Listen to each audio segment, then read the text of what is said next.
Mike listened to a talk radio station while driving home from work and chuckled. Thinking, wow, what an idiot this guy is. But he listened anyway. He started to consider what the idiot was saying about possible grid failures, social unrest, blizzards in the north, and hurricanes in the south.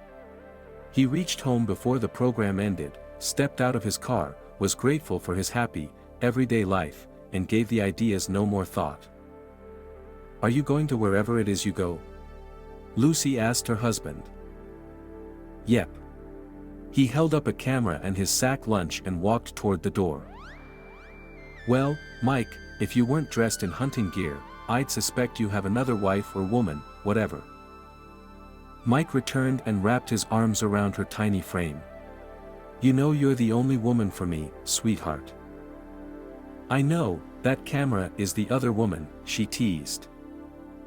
He kissed her cheek and said, "I'll see you tonight. Do you want me to bring takeout for dinner?"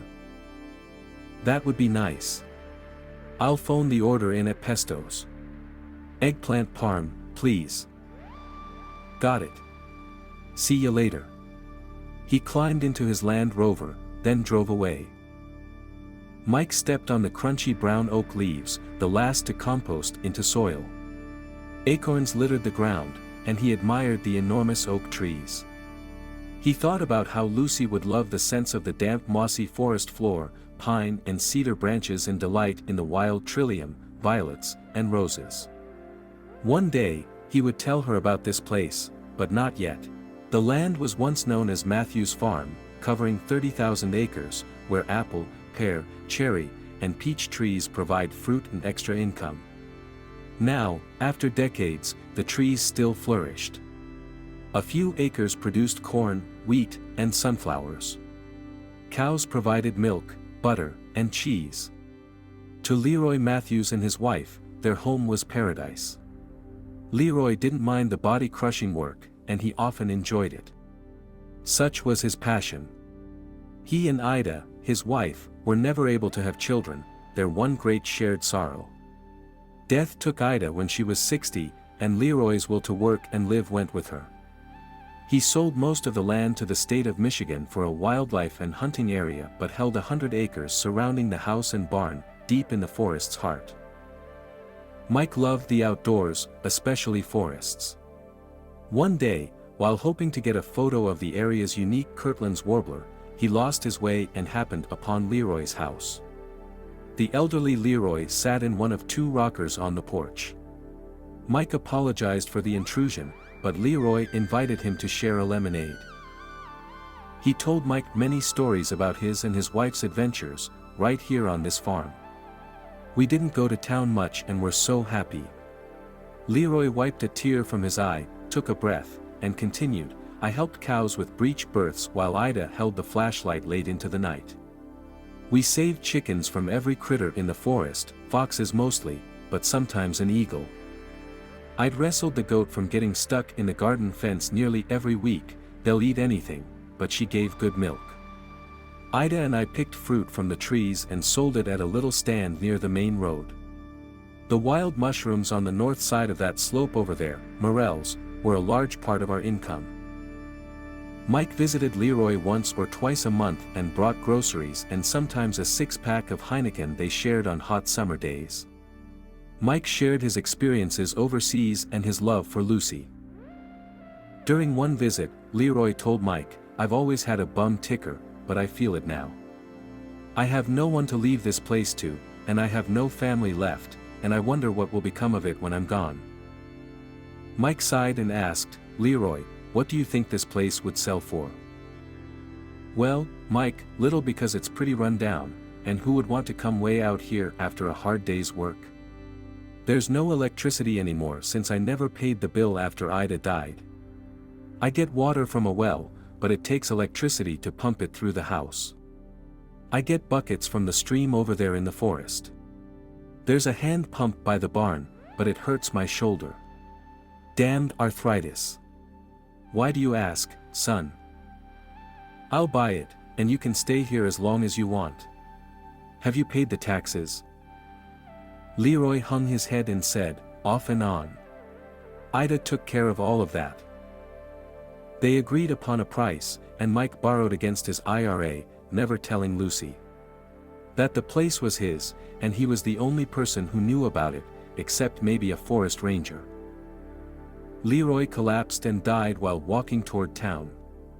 Due to his long hair, unkempt beard, and filthy old clothes, the apathetic sheriff assumed he was a vagrant. No one claimed his body, and they buried him in a plot near the cemetery's edge. Then came the Gulf War, and Mike served in the Air Force, was away from home and the forest for 4 years, then returned to Lucy. He was an excellent civil engineer and earned a very comfortable living. He and Lucy did not buy into the lust for a McMansion on a cul-de-sac or expensive cars or furniture. They lived in the same house where Lucy was born at the edge of the small town, and Lucy inherited it. A few months after Mike returned from the Middle East, he drove 3 hours north to visit Leroy. It took Mike a while to find a single dirt lane in the house. Invasive Russian olive, wild raspberry bushes, tangles of Virginia creeper, and poison ivy had swallowed it. A blanket of wisteria and wild roses wove a green, prickly blanket over the porch and house. The 2 cedar rockers remained covered in ivy. Mike hacked and cut his way to the front door and unlocked it, then he had to shove it open as chrome and red Formica table were jammed against it. He stepped inside, and the air was musty and unpleasant, but he was relieved to detect no odor of the rotting flesh of squirrels or raccoons. He used a flashlight in the dark kitchen. Dirty dishes of food-encrusted saucepans filled the sink, and empty soup, spam, and pork and bean cans covered every inch of the counter. A newspaper dated September 11, 2001, lay on the sagging twin bed against one wall. Yellow linoleum cracked and crumbled beneath Mike's boots. A small bathroom with a leaning toilet and rusty sink stood in a small bathroom off the kitchen. A table and 1 chair sat like mourners in the dining room. Mike was startled by a large gilt wall mirror. For a second didn't recognize himself in his camo, wide-brimmed hat, and dirty face. Boards of all shapes, sizes and wood types were pounded into the heavy lathe with heavy spiked nails on every window on the ground floor. Leroy ended up living in one room, his kitchen, as many old people do when they live alone and grow too weak and weary. Mike climbed the sturdy stairs and found 2 bedrooms and 1 bathroom. One room held a bed and dresser. There was an empty silver locket in a small jewelry box. Mike was tempted to take it to Lucy but did not. This was an almost sacred house and land, and he respected it. There was no sign of water damage, which spells death to abandoned houses. They built this house to last, with the best materials of its era.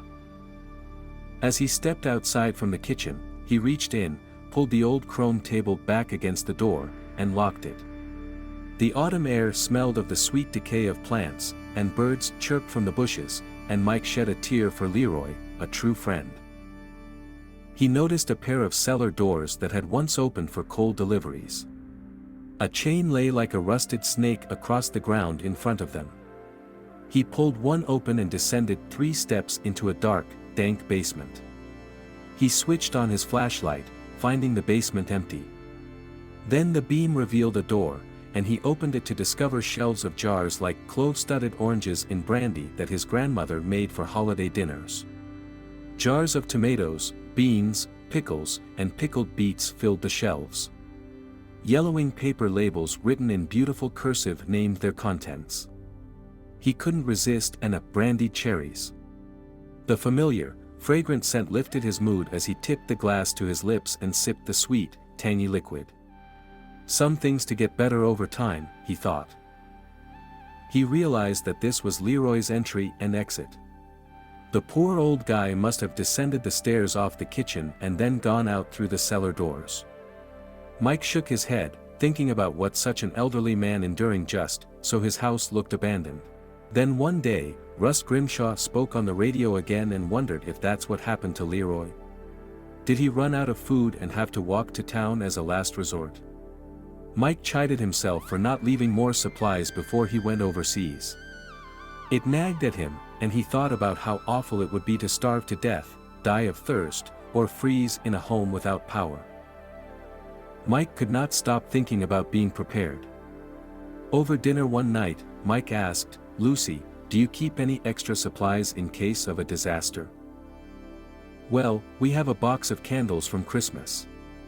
And I buy extra if it's on sale. That's why we have the freezer in the basement." "Why?"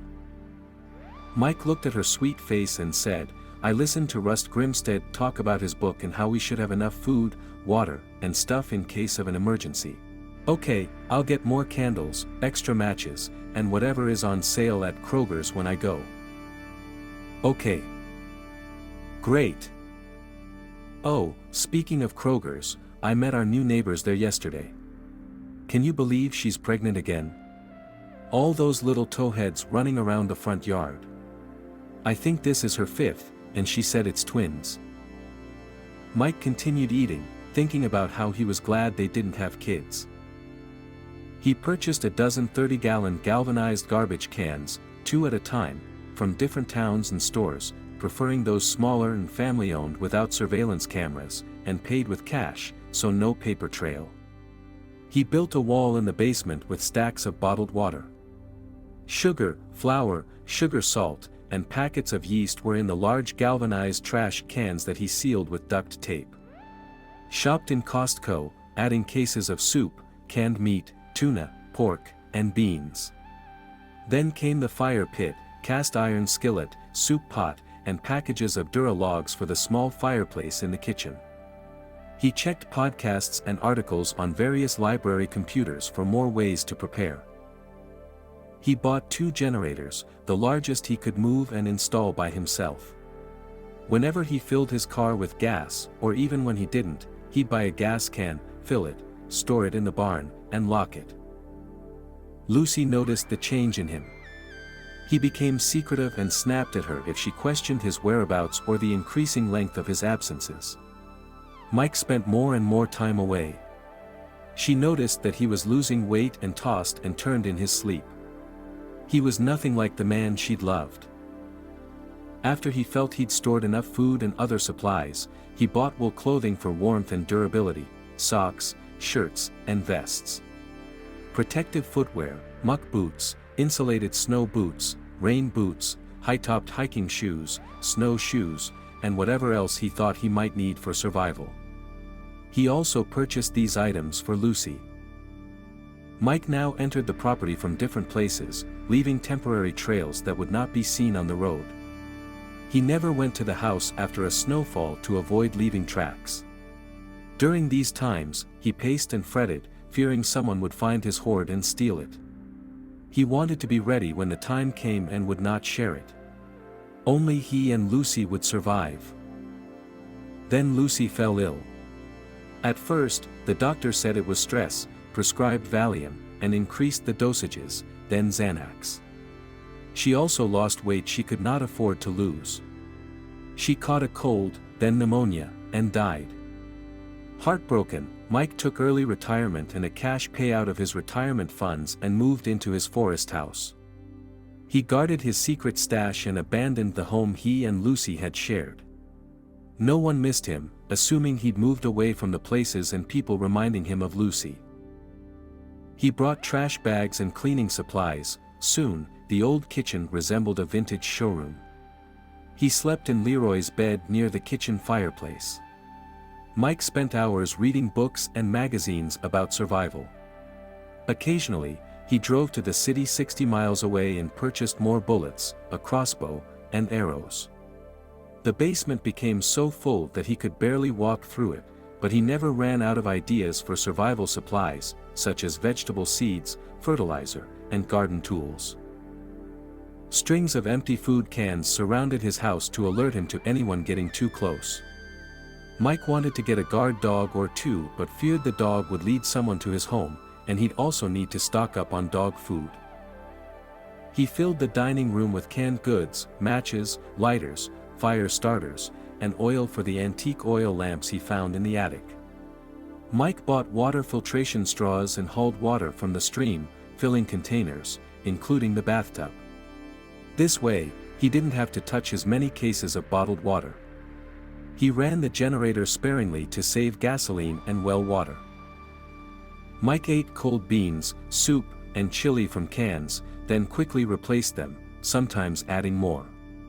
He never used the sugar, flour, or other dried goods he bought for Lucy, who loved to bake, but he did consume the jars of delicious fruits and vegetables from Ida's root cellar. As his paranoia grew, he repaired the roof, then spent days covering it with cedar boughs to make it harder to spot from above and allowed foliage to swallow the house. Mike slept fitfully, ruminating and worrying that someone would find him and take his supplies. He became a wizened, hermetic shell, lamenting that he'd never shared this place with Lucy, and worried more and more that he'd have enough supplies to last forever. A hunter discovered Mike's skeleton in the forest, the bones of his hands still clutched a berry basket filled with dust.